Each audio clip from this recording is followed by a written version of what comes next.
été parlé à un moment dans l'échange, Jean-Marie a parlé de rencontres. Est-ce qu'il vous est déjà arrivé de faire une rencontre dans vos vies qui va véritablement tout changer? Est-ce que c'est déjà arrivé que vous rencontrez une personne, que vous ne vous attendiez pas pour cette personne et ça va vraiment avoir des changements dans vos vies? Peut-être qu'au moment où je pose la question, certains au milieu de nous, peut-être un homme est en train de penser au jour où il a rencontré sa femme et il en est encore tout émoustillé de se dire « Waouh, ça a eu tellement d'impact dans ma vie, ça a eu tellement de répercussions dans ma vie, dans mon existence. » Peut-être une maman, pendant que je pose cette question, se dit « Mais repense au jour où elle a mis au monde son enfant ou ses enfants. » Ce moment est un moment bouleversant, marquant dans la vie d'une femme, dans la vie d'une maman, de la rencontre entre ce petit être qu'elle a porté pendant 9 mois dans son ventre et ce moment où elle va le rencontrer, le prendre contre elle. C'est vraiment un moment émouvant, un moment touchant, un moment inoubliable, un moment qui marque la vie d'une femme. Et j'aimerais faire une lecture avec vous ce soir pour introduire ces moments de lecture dans la Bible. Le titre du message ce soir, c'est « Une rencontre qui change la vie ». Et on va voir qu'il y a comme ça, c'est vrai qu'on peut faire des rencontres qui changent certains détails de nos vies, qui ont un impact dans nos vies, mais il y a une rencontre véritablement qui change totalement notre vie. On va faire cette lecture ensemble dans la Bible d'un homme qui va lui aussi faire une rencontre qui va littéralement révolutionner, transformer profondément sa vie. Et on va voir au travers de la rencontre de cet homme que cet homme finalement ça pourrait être nous. Ça pourrait être nous. Cet homme, on pourrait s'identifier à lui et on va le voir ensemble. Donc on va faire la lecture dans Luc chapitre 19, à partir du verset 1er, donc dans l'évangile de Luc au chapitre 19. Voilà, si vous n'avez pas la Bible, rassurez-vous, ça va s'afficher à l'écran. Et si vous désirez avoir la Bible, eh bien n'hésitez pas à venir nous voir. On se fera une joie de vous l'offrir gratuitement. Luc chapitre 19, à partir du verset 1er. Luc chapitre 19, verset 1. Jésus étant entré dans Jéricho, traversait la ville. Et voici un homme riche appelé Zachée, chef des publicains, cherchait à voir qui était Jésus. Mais il ne pouvait y parvenir à cause de la foule, car il était de petite taille. Il courut en avant et monta sur un sycomore pour le voir, parce qu'il devait passer par là. Il devait passer par là. Lorsque Jésus fut arrivé à cet endroit, il leva les yeux et lui dit « Zachée, hâte-toi, littéralement dépêche-toi de descendre, car il faut que je demeure aujourd'hui dans ta maison. » Zachée se hâta de descendre et le reçut avec joie. Voyant cela, tous murmuraient et disaient, donc il disait de Jésus, il est allé loger chez un homme pécheur. Mais Zachée, se tenant devant le Seigneur, lui dit, voici Seigneur, je donne aux pauvres la moitié de mes biens. Et si j'ai fait tort de quelque chose à quelqu'un, je lui rends le quadruple. Jésus lui dit, le salut est entré aujourd'hui dans cette maison parce que celui-ci aussi est un fils d'Abraham. Car le Fils de l'homme est venu chercher et sauver ceux qui étaient perdus. Je pense qu'on peut dire amen à ça. Alléluia. Le premier point de ce message, c'est quand les obstacles s'accumulent. Quand les obstacles s'accumulent. C'est vrai qu'il peut nous arriver de traverser, de subir des circonstances qui nous empêchent de faire ce que nous voudrions faire. De voir des obstacles s'accumuler les uns après les autres, à tel point que on est à deux doigts, on est sur le point d'abandonner. Des obstacles comme ça dans la vie qui peuvent arriver dans la vie d'un homme qui véritablement, on avait des objectifs, on voulait atteindre nos objectifs, et puis les obstacles arrivent les uns après les autres, et on voit petit à petit l'objectif finalement diminuer, jusqu'à ce qu'il nous semble tellement loin et tellement inatteignable. Et bien cet homme Zachée, lui, va subir obstacle après obstacle. Obstacle après obstacle. J'ai noté, en fait, pour ce message, j'ai noté 3 obstacles 3 obstacles que nous pouvons aussi subir et que Zachée va subir. Le premier obstacle, c'est l'obstacle physique. L'obstacle physique. Zachée, il est de petite taille et une foule l'empêche de voir Jésus. Cette foule qui suivait Jésus avait accès directement à lui. Jésus était là auprès de cette foule. Mais Zachée, lui, s'il voulait, il ne pouvait pas parce qu'il y a des gens plus grands que lui, peut-être plus costauds. Et Zachée était empêché physiquement. Peut-être même que, et c'est même pas peut-être, c'est sûr, parce que la Bible nous le montre à plusieurs moments, que des malades suivaient Jésus. Et que des malades venaient solliciter Jésus. En disant, mais Jésus, guéris-nous de notre maladie. Et lui, Zachée, il est là, non seulement il est de petite taille, il ne peut pas atteindre Jésus, mais en plus il doit certainement se dire, mais il y a des cas tellement plus importants que le mien. Moi je suis riche, j'ai ce que je veux, j'ai une bonne profession, j'ai tout ce qu'il me faut. Pourquoi Jésus se pencherait sur un gars comme moi ? Et parfois on pense comme ça. Je me souviens moi je vous raconte cela, de cet échange que j'ai eu il y a quelques années avant que mon père décède. Je parlais avec lui dans sa chambre d'hôpital. Il avait attrapé, donc il avait un cancer. Et je parlais avec lui, je disais, papa, Jésus t'aime. Jésus t'aime, Jésus veut sauver ta vie, Jésus veut pardonner tes péchés. Jésus même peut te guérir de ton cancer. Et mon père me dit, mais Johnny, Dieu a bien d'autres choses à faire que de s'occuper de moi. Et il avait véritablement pas compris que Dieu peut tout, que Dieu n'est pas limité. Et simplement, s'il avait goûté la grâce de Dieu, s'il avait compris que même dans sa situation, il n'y a pas un cas que Dieu ne puisse agir, il n'y a pas une situation trop pénible que Dieu ne puisse intervenir, et que Dieu est capable d'intervenir pour ceux qui sont en Chine, et au même moment, il est capable d'intervenir pour ceux qui sont en France, ceux qui sont aux États-Unis, etc., etc. Et combien de personnes pensent comme ça ? Se disent, mais finalement, Dieu a bien d'autres choses à faire que de s'occuper de moi. Et peut-être Zachée devait se dire ça. J'ai une bonne situation. Jésus a autre chose à faire. L'obstacle physique. Quel obstacle physique est venu frapper ta vie au point de te faire croire que Dieu ne s'intéressait pas à toi, au point de te faire douter de l'existence même de Dieu? Est-ce une maladie incurable ? Une addiction dont tu n'arrives pas à te détacher, un handicap? Si, comme Zachée, tu dépassais cet obstacle en étant déterminé à rencontrer Jésus.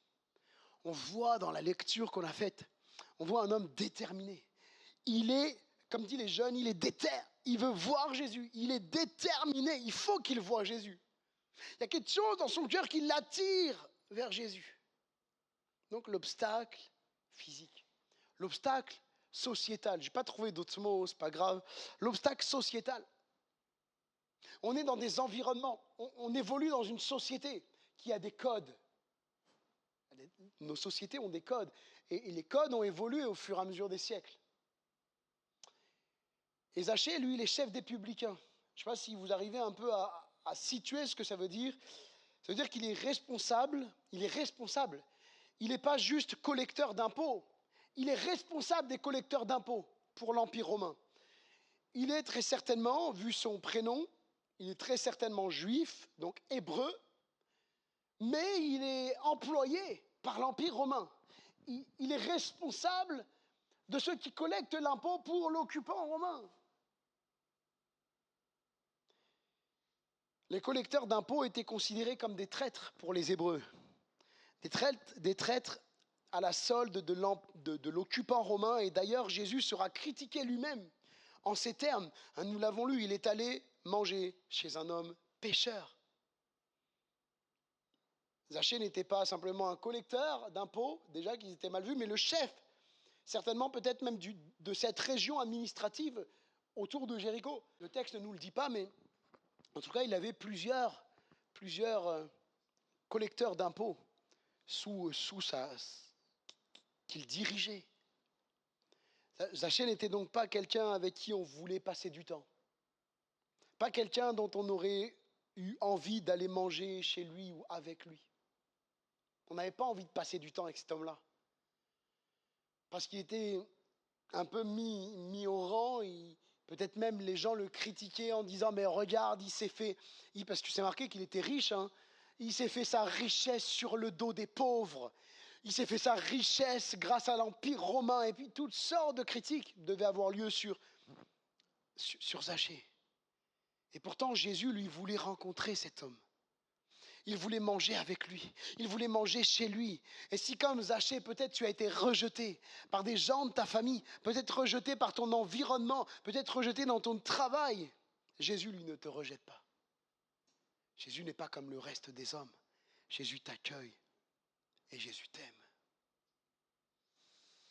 Donc ça, c'est un des obstacles, les chefs des responsables de collecteurs d'impôts. Et puis il exerce son métier, voire même peut-être, je dis peut-être, en tout cas, au minimum, il exerce son métier à Jéricho.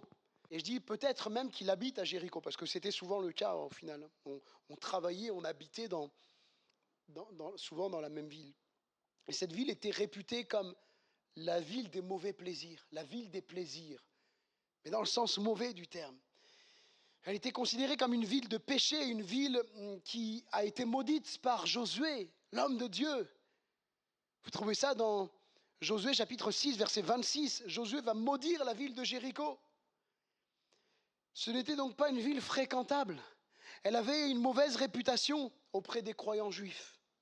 Et d'ailleurs, la route directe qui menait de Jérusalem à Jéricho, la route la plus directe, était très souvent infestée et truffée de dangers et infestée de voleurs. Et on a une célèbre parabole de Jésus, la parabole du bon samaritain, qui nous montre un peu comment ce chemin qui menait de Jérusalem à Jéricho, dans quel état il était. Peut-être que c'est le cas de quelqu'un ce soir. Tu as été rejeté injustement. Est-ce que tu as sans cesse connu le rejet dans ton enfance, auprès même de gens qui disaient t'aimer et qui du jour au lendemain t'ont rejeté? Sache que Jésus, lui, ne te rejettera jamais.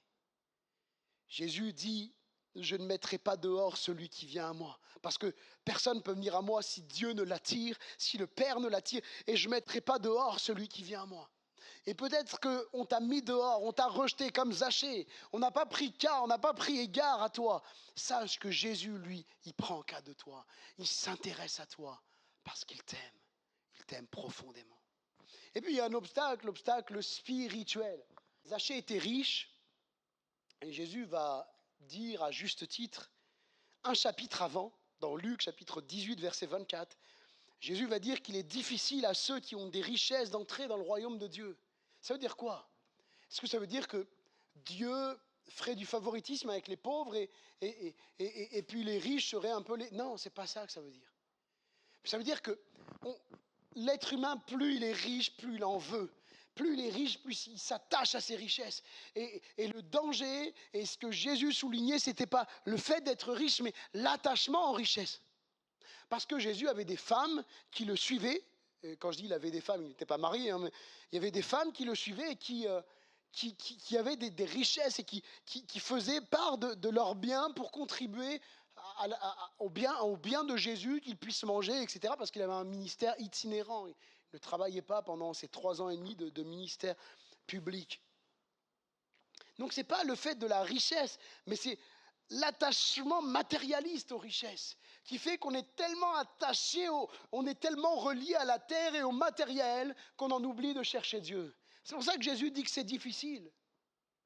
Mais Jésus va démontrer une fois de plus, comme il l'a dit dans Luc 18, 27, que rien n'est impossible à Dieu.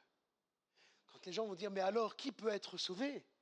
Jésus va dire, rien n'est impossible à Dieu. Il va chercher Zachée, il va le trouver et il va le sauver. Qu'est-ce qui te retient de chercher Jésus ce soir?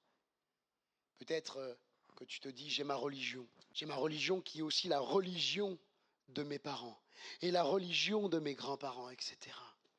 Je me souviens de cette dame que j'appréciais beaucoup, une dame qui avait plus de 90 ans. Quand j'étais en Normandie, c'est la région d'où je viens, et cette dame moi, je venais juste de me convertir. Ça faisait peut-être 1, 2 ans que j'étais converti. Et puis, elle me faisait un peu des cours du soir comme ça. Et je lui parlais de Jésus. On parlait souvent ensemble. Et moi, j'étais surpris qu'elle puisse me poser des questions à l'âge qu'elle avait. Et moi, j'étais un jeune qui venait des cités. J'alignais pas 3 phrases sans dire un gros mot. C'était à peu près ça. Et bien sûr, Jésus est en train de me transformer, mais il y avait tellement de boulot que ça se faisait tranquillement, quoi. Et j'étais surpris qu'une femme aussi cultivée qu'elle, d'un âge avancé comme elle, pouvait me poser des questions à moi, ce petit gars des cités qui finalement ne connaissait pas grand-chose de Dieu, alors qu'elle, elle connaissait plein de choses sur la religion et sur Dieu. Et puis à un moment, je lui dis, Madame, ça faisait 1 heure qu'on parlait de Dieu. Je lui demande une Bible, elle me passe une Bible qu'elle avait chez elle. Et je lui montre avec la Bible qu'elle a tous les textes qui parlaient de ne pas prier les morts, de ne pas invoquer les morts, de ne pas ceci, de ne pas cela. Elle me dit, Johnny, tout ce que tu dis, c'est vrai. Tout ce que tu dis, c'est vrai. C'est dans la Bible. Mais je ne quitterai pas ma religion. Et je la regarde. Et je lui dis, on était au portail, un super échange, et on a eu encore plein d'autres échanges comme ça. Et je lui dis, mais ma question c'est, vous êtes prêt à vous attacher à une religion qui peut vous emmener loin de Dieu pour l'éternité? Au détriment de votre salut, vous êtes prêt à vous attacher à une religion plutôt qu'à vous attacher au Créateur? Et parfois, l'être humain, il est comme ça. J'ai ma religion, c'est ma religion, ne touche pas à ma religion. J'aimerais vous dire quelque chose ce soir, je m'excuse si je vais peut-être décevoir certaines personnes, mais la religion, vous êtes dans une église évangélique, la religion évangélique ne sauve pas. La religion protestante, la religion catholique, la religion musulmane, la religion bouddhiste, la religion hindouiste n'amènent personne au paradis. Le seul qui peut emmener quelqu'un au paradis, c'est Jésus. Pourquoi? Parce qu'il est Dieu fait homme. Et il va dire lui-même, je suis le chemin, je suis la vérité et la vie. Personne, nul ne vient au Père que par moi. Jésus n'est pas une religion. Jésus, c'est une personne. Il est Dieu, il t'aime, il te cherche. Ne te laisse pas lier par une religion. Ne te laisse pas lier peut-être de te dire, mais qu'est-ce que les autres vont penser? Peut-être que je vais finir comme Zachée, moi. Peut-être que les gens vont me rejeter parce que je suis devenue chrétienne, je suis devenu chrétien. Qu'importe. Jésus t'appelle. Jésus te cherche. Et les 3 obstacles que Zachée va subir, je vais aller un peu plus loin. Une rencontre prévue et inempêchable. Cette rencontre, elle était prévue. Ce n'est pas le fruit du hasard. La Bible nous révèle Jésus comme parfaitement Dieu qui va venir revêtir parfaitement l'humanité. Jésus, il est parfaitement Dieu, parfaitement homme. Et en tant que Dieu, Jésus savait. Il savait tout. Il était animé de l'amour pour ceux qui étaient perdus. Il savait tout. Il n'était pas pris au dépourvu. Est-ce que vous croyez qu'il était pris au dépourvu quand Zachée était dans l'arbre? Non, pas du tout. Et on va le voir pourquoi. Il était animé de l'amour pour ceux qui étaient perdus. Et d'ailleurs, il dira, après que Zachée manifeste sa repentance, nous l'avons dit et nous avons terminé la lecture par ça, le Fils de l'homme, donc Jésus, est venu chercher et sauver ceux qui étaient perdus. Jésus passe par Jéricho, car il fallait qu'il rencontre Zachée. Il fallait qu'il rencontre Zachée. Jésus n'est jamais pris au dépourvu. Toute notre vie, tous nos actes étaient prévus et connus éternellement par Dieu. Jésus est venu à Jéricho pour chercher Zachée. C'est marqué, il fallait qu'il passe par là. Alors on pourrait dire, oui, c'est vrai que humainement, le chemin par lequel il devait passer, c'est ça. Mais il fallait qu'il passe par là parce que Jésus savait qu'il fallait qu'il passe par là. Jésus savait qu'il devait rencontrer Zachée. Et Jésus savait qu'il devait te rencontrer ce soir dans cette réunion. Peut-être c'est la première fois que tu entres dans cette église, dans une église évangélique. Et peut-être que tu te poses plein de questions. La première fois que je suis entré dans une église évangélique, je vous assure que je m'en suis posé des questions. Et pourquoi il n'y a pas de Jésus sur la croix? Et pourquoi il n'y a pas ceci? Et pourquoi il n'y a pas cela? J'arrivais, je rentrais dans l'église, j'allais mettre le genou à terre et puis faire un signe de croix. On dit, t'as pas besoin de faire ça ici. J'avais plein de questions et c'est normal. Parce que quand on ne connaît pas, quand on arrive dans un endroit qu'on ne connaît pas, qui nous est inconnu, il y a forcément des questions qu'on a. Mais sache une chose, si tu es là ce soir, ce n'est pas le fruit du hasard. C'est parce que Dieu avait un rendez-vous fixé avec toi. Jésus, il passe par Jéricho parce qu'il fallait qu'il rencontre Zachée. Et Jésus est venu très certainement, pas que pour lui, très certainement pas que pour Zachée. Mais en tout cas, la Bible met le focus, la Bible met l'accent, la Bible zoome sur Zachée. Et d'ailleurs, on voit un peu plus loin qu'il est mentionné son passage à Jéricho, il donne quelques enseignements et juste après, il monte à Jérusalem. Il ne nous est pas parlé qu'il échange avec plein d'autres personnes, avec des noms, où il est nommé telle personne, telle personne. Non, il n'y a que Zachée qui est nommé dans ce récit. Le zoom, il est mis sur Zachée. Jésus, il vient rencontrer Zachée. Et Jésus, il vient ce soir par son esprit pour te rencontrer. Oui, parce que Jésus est là. Jésus est là. Peut-être que tu ne le sens pas, peut-être que tu ne le vois pas, mais il est là, présent au milieu de nous par son esprit. Zachée cherchait à voir qui était Jésus. Il y tenait au point de monter dans un arbre. Il semblait déterminé. Et si ses sentiments étaient dans son cœur, c'est parce que Jésus le cherchait. Ce que Jésus va dire, ce n'est pas vous qui m'avez choisi, c'est moi qui vous ai choisi. Et à un moment, il est écrit dans la Bible, oui, je devance un peu, dans 1 Jean chapitre 4, verset 19, nous l'aimons parce qu'il nous a aimés le premier. Le premier qui nous a aimés, c'est Dieu. Jésus a fait le déplacement pour Zachée. Comme Zachée, sache que Jésus te cherche, qu'il t'aime. Avant même que tu t'intéresses à lui, il avait déjà fait le déplacement. Il y a 2000 ans, Jésus a fait le déplacement pour toi. Jésus a fait le déplacement pour moi, pour te sauver, pour me sauver. Jésus a quitté son ciel de gloire. Il est venu sur la terre. Il va être rejeté des hommes. Il va être cloué sur une croix. On va cracher sur lui. On va mettre une couronne d'épines sur sa tête. Le sang va couler sur sa tête. On va clouer ses pieds, ses mains sur la croix. À cause de moi, à cause de toi, il fait le déplacement pour pardonner nos péchés, pour pardonner tout le mal qu'on a pu faire, tout le mal qu'on a pu dire, tout le mal qu'on a pu penser. Je me souviens, il y a quelques temps, alors que j'étais là devant l'église, je parlais avec un chrétien et puis il y a une dame qui arrive et on commence à échanger. Elle regarde un peu la façade de l'église et puis commence à échanger. Je lui dis, mais si vous mourrez aujourd'hui, où est-ce que vous allez? Bon, j'irai au paradis. Et pourquoi vous irez au paradis? Parce que j'ai rien fait de mal. Je dis, c'est vrai, vous n'avez rien fait de mal. Waouh, je veux votre secret, madame. Donnez-moi votre secret. Elle me dit, j'ai pas tué, j'ai pas volé. Je dis, waouh, vous n'avez jamais eu une mauvaise pensée de votre vie? Vous n'avez jamais critiqué quelqu'un? Vous êtes trop fort, donnez-moi votre secret. Elle me dit, bien sûr que si, je l'ai déjà fait ça. Mais vous avez fait quelque chose de mal. Et vous prenez une feuille blanche, vous avez beau mettre une tache noire sur une feuille blanche, la feuille ne sera plus totalement blanche. Il y aura toujours ce point noir. Et je ne sais pas si ça vous est déjà arrivé. Lorsque vous voyez peut-être une imperfection dans un mur ou une tache sur un mur ou quoi, après on ne voit plus que ça. Si un exemple, j'essaye de faire attention quand même d'être présentable, mais s'il y a une tache sur mon pull, ça peut m'arriver avec les enfants, il y a une tache sur mon pull et vous la voyez là, si vous êtes dans les premiers rangs, vous la voyez, vous allez être focalisé sur ça. Non, c'est vrai ou pas?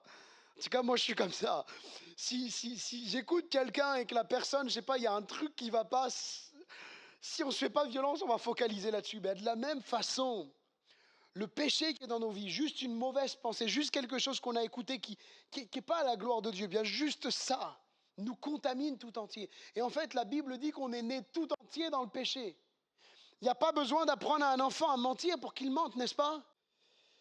Jésus passe par Jéricho, il fallait qu'il rencontre Zachée. Jésus savait où se trouvait Zachée. Il lève les yeux pile à l'endroit où Zachée se trouvait. Était-ce un hasard? Non. Certainement pas. Dieu avait souverainement organisé ces moments afin que Jairus rencontre Jésus, et qu'il soit sauvé. Crois-tu que c'est le hasard que tu sois là ce soir? Crois-tu que c'est le hasard que tu écoutes ce message? Bien sûr que non. Dieu t'avait donné rendez-vous afin que tu entendes ce message, que tu crois en lui et que tu sois sauvé. Même ce sycomore. Peut-être vous n'êtes pas penché beaucoup sur ce sycomore. Moi, j'avoue, quand j'ai préparé ce message, ce sycomore-là, je me suis dit, il y a un truc avec lui, là. Il y a un truc avec cet arbre. Je m'étais jamais penché dessus, j'avais même jamais entendu, et vous allez le voir sur la fin, un point dans une prédication sur cet arbre. Qu'est-ce qu'il fait là, cet arbre? Pourquoi il est là? Qu'est-ce qu'il a de particulier? Pourquoi ce n'est pas un pin? Pourquoi ce n'est pas un cèdre? Pourquoi ce n'est pas un autre style d'arbre? Si ça avait été un cèdre ou un pin, peut-être que Zachée n'aurait pas pu monter dedans. Mais ce sycomore, il avait quelque chose de particulier. Pourquoi cet arbre était particulier? Parce que c'est un sycomore. Je vous ai mis une photo là. Je ne sais pas si vous arriverez à bien la voir. C'est la photo d'un sycomore centenaire à Tel Aviv. Je crois que même si vous ne faites pas la taille de Fabrice, il y a moyen que vous arriviez à monter dedans. Parce qu'en fait, les branches sont tellement basses, les premières branches et des branches très solides sont tellement basses qu'elles rendent accessible même à quelqu'un de petite taille. Si ça avait été un cèdre, il aurait fallu monter peut-être pendant des mètres et vous accrocher comme vous auriez pu pour essayer de monter. C'est même pas sûr que vous auriez réussi, mais un sycomore, eh bien, rendait à Zachée la possibilité de s'élever un peu plus. Donc même ce sycomore-là, il était prévu par Dieu. Rien n'est laissé au hasard. Dieu avait prévu de rencontrer, que Zachée le rencontre. Pareillement, Dieu avait prévu dans ta vie ces moments que nous avons ce soir, afin que tu puisses entendre parler de lui, que tu puisses croire en lui et être sauvé. J'avance dans mon message, je ne veux pas être trop long ce soir, il n'y a plus de temps à perdre. Il y a un proverbe espagnol qui dit que demain sera peut-être jamais. Demain sera peut-être jamais. Et des fois, on veut remettre à plus tard. Bon, Dieu, on verra plus tard. Et on arrive au seuil de notre vie. Et parfois, c'est brutal. Hein. Vous savez, des jeunes hommes, des jeunes femmes, ils ont 20, 21 ans et ils font un arrêt cardiaque et c'est fini pour eux. Alors, je ne veux pas vous faire peur ce soir. Mais la vie est courte.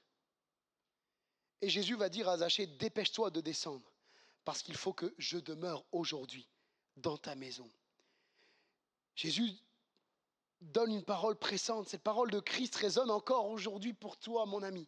Cette parole, elle résonne. Dépêche-toi, arrête de perdre ton temps en te disant la religion, on verra plus tard, Dieu, on verra plus tard. Tu ne sais pas de quoi demain sera fait. Jésus te dit, dépêche-toi, crois en moi, tourne-toi vers moi, place ta foi en moi et vis ta vie pour moi. Repens-toi de tes péchés. Demain, ça sera peut-être trop tard. Tu ne sais pas de quoi demain sera fait. C'est sur terre que tout se joue. Une fois qu'on est mort, c'est fini. Il n'y a plus de possibilité. Ce n'est pas quand tu seras mort qu'il faudra dire à Dieu, Dieu, mais vraiment, je te demande pardon, c'est trop tard. La Bible dit qu'il est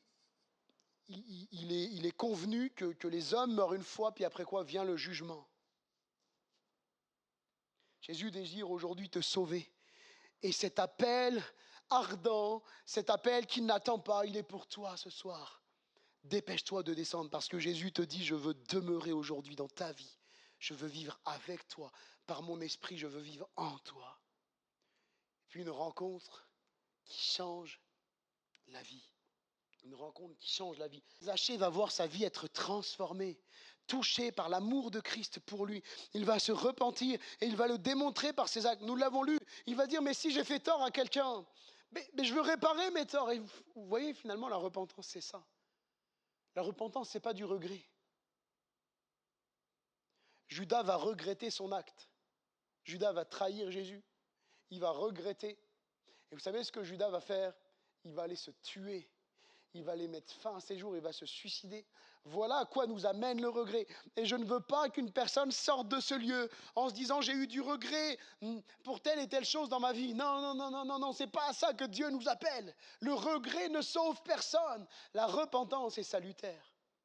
Vous voyez la différence? Judas regrette. Pierre, après avoir renié Jésus 3 fois, il va pleurer amèrement. Et cet homme qui va pleurer amèrement, qui va se repentir, ces pleurs dont l'apôtre Paul va dire une repentance dont on ne se repent jamais, et l'apôtre Pierre va pleurer amèrement. Et ce même apôtre Pierre dira à ces hommes, Vous avez tué le Christ. Repentez-vous. Un Pierre transformé par la puissance de Jésus, par la puissance de l'Évangile. Et vous voyez, une rencontre avec Jésus, ça change la vie. Cet homme, Zachée, c'est un homme nouveau. C'est un homme qui veut réparer cet homme. Le regret n'amène pas à la réparation, mais quand on se repent auprès de Dieu, quand il dit, écoute Dieu, je ne connais pas grand-chose de toi, mais je te demande pardon d'avoir vécu sans toi. Je te demande pardon de ne pas m'être intéressé à toi. Et aujourd'hui, Jésus, je crois que tu es mort pour moi. Tu es mort pour me pardonner. Et je te demande pardon de tout mon cœur. Quand on fait une telle prière de tout notre cœur sincère, après avoir réalisé, après avoir été attristé d'avoir été séparé de Dieu à cause de notre péché, qu'on fait cette prière, on a l'assurance. On a l'assurance que Dieu entend cette prière, qu'il la reçoit et qu'il nous sauve, qu'il fait de nous une nouvelle personne. On n'a pas la suite de Zachée. On ne sait pas qu'est-ce qui va advenir dans les mois et dans les années qui suivent, comment il va pratiquer son métier, comment il va être avec ses collègues. Mais en tout cas, on voit là, dans les premiers fruits de sa vie, qu'il y a un changement. Il dit, si j'ai fait tort à quelqu'un, je lui rends le quadruple. Et je donne la moitié de mes biens aux pauvres. Peut-être qu'il réalisait même que dans son travail, il avait un peu abusé des pauvres. Il réalise ça peut-être qu'il réalise là, qu'il a un peu fait des choses et que c'est pas clean. Mais Zachée là, le regard de Jésus, le cœur de Jésus va transpercer sa vie et il va se tourner vers Christ. Il va croire en Christ, il va marcher pour Christ. Et il va dire à Jésus, se tenant devant le Seigneur, c'est écrit se tenant devant le Seigneur, il va lui dire Seigneur. C'est pas merveilleux?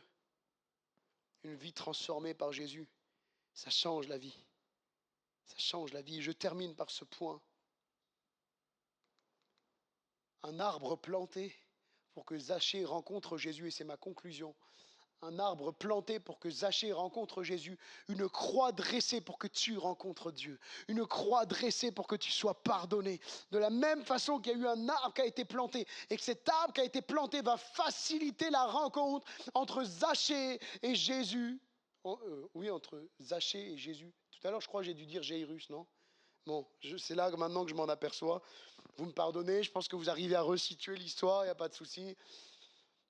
De la même façon qu'un arbre a été planté pour que Zachée puisse rencontrer Jésus, de la même façon une croix a été dressée, a été plantée pour que tes péchés, pour que mes péchés soient pardonnés, pour que nous soyons réconciliés avec Dieu. La Bible dit que c'est de nos péchés qu'il s'est chargé, de nos douleurs, de cette séparation qu'il y avait entre nous et Dieu, parce que la Bible dit que tous ont péché et tous sont séparés de Dieu. Mais Jésus, lui, va venir, il va prendre notre condamnation, notre jugement, pour que nous ne soyons pas éternellement perdus en enfer. Il va souffrir à notre place. Jésus est mort sur la croix pour prendre le poids de ma condamnation, de ta condamnation, pour te donner la possibilité, si tu crois en lui, si tu lui demandes pardon, d'obtenir le pardon de tes péchés. À la croix, Jésus va dire pardonne-leur. À la croix, Jésus te pardonne.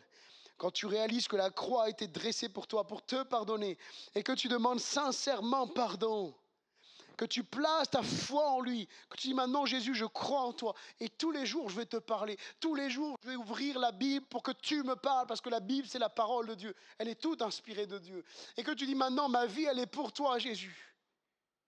Jésus vient par son esprit, il vient demeurer en toi, il te donne la certitude que tu es enfant de Dieu et que tu es éternellement avec lui. Comme Jésus est venu à la rencontre de Zachée, il vient par son esprit à ta rencontre ce soir. Crois en lui, repens-toi, et toi aussi tu verras ta vie être transformée, ta conscience changer. Des choses qu'on faisait parfois qui ne nous reprenaient pas dans notre conscience. Quand Jésus vient faire sa demeure en nous, waouh, l'impression de voir les choses différemment. Il transforme notre vie. Et c'est ça véritablement une rencontre qui change la vie.